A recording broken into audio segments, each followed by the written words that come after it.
And welcome to FolkScape Live's evening broadcast here from the Sidmouth Folk Festival here in the big tent on the Ham. And I'm with Reg Meuross. Reg, thank you very much for talking to us. My pleasure.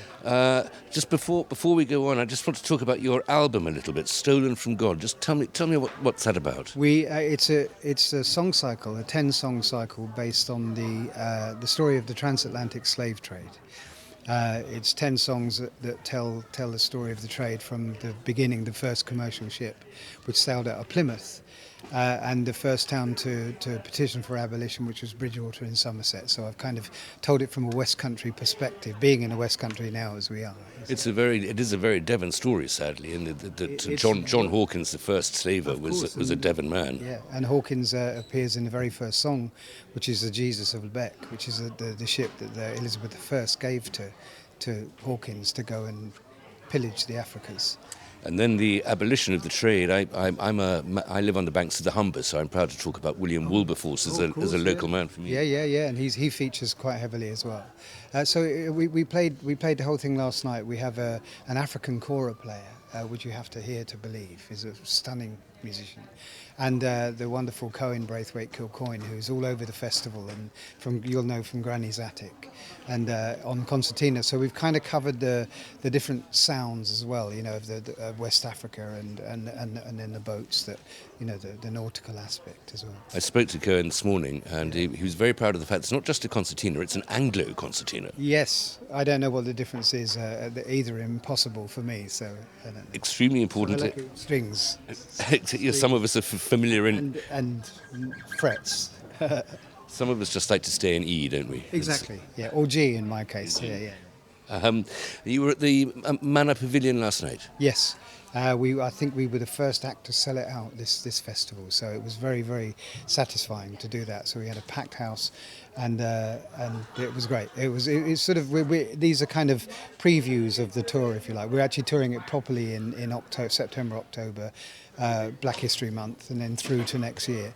So these are kind of previews. We're doing this one. We're doing the Shrewsbury Festival, and we're doing Whitby Festival, and then we have a little pause, and then we'll tour it with a vengeance.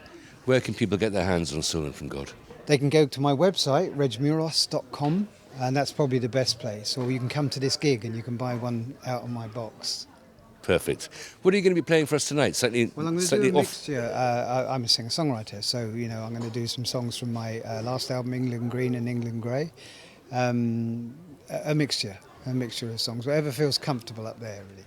You write, and I've noticed just looking at your back catalogue, as it were, you write about real history, World War I soldiers, a very intriguing song about Dick Turpin's wife. Yes, well, it's really about Dick Turpin. It's called Lizzie Loved a Highwayman, and they all come from places that I play, because I tour all the time. So that one comes from Hempstead in Essex, which is where I played in the pub where Dick Turpin was born, the Bluebell Inn. And the landlord, or the promoter, challenged me to write the true story of Dick Turpin. So I played that. I wrote the song Lizzie Loved a Highwayman, played it in the birthplace, played it at the Albert Hall. I was invited to go and play there, and as a result I ended up playing it in the holding cell where Dick was held before he was executed. So I kind of completed the whole circle there. That is a nice cycle, isn't it? You write it in a pub, play it in the Albert Hall, and then go to prison. Yes, exactly. Yeah. How long have you been doing this? You've been going for, 25 years now? I've been doing it all my life, really. I mean, I've been writing and singing all my life. I come from, my grandparents were opera singers, so I kind of had a bit of a musical background. But writing professionally, probably about 40 years, maybe, yeah. And I've had my pop career. I had my EMI days and my Arista days way back, and when I thought that I was going to be rich and famous, And now it's my grown-up job. Rich and famous is still a possibility. You never know. But I so far not blighted by success, so I can sing what I like. Well, famous, maybe not rich is none of my business, but famous certainly. Yeah. What does Sidmouth mean to you?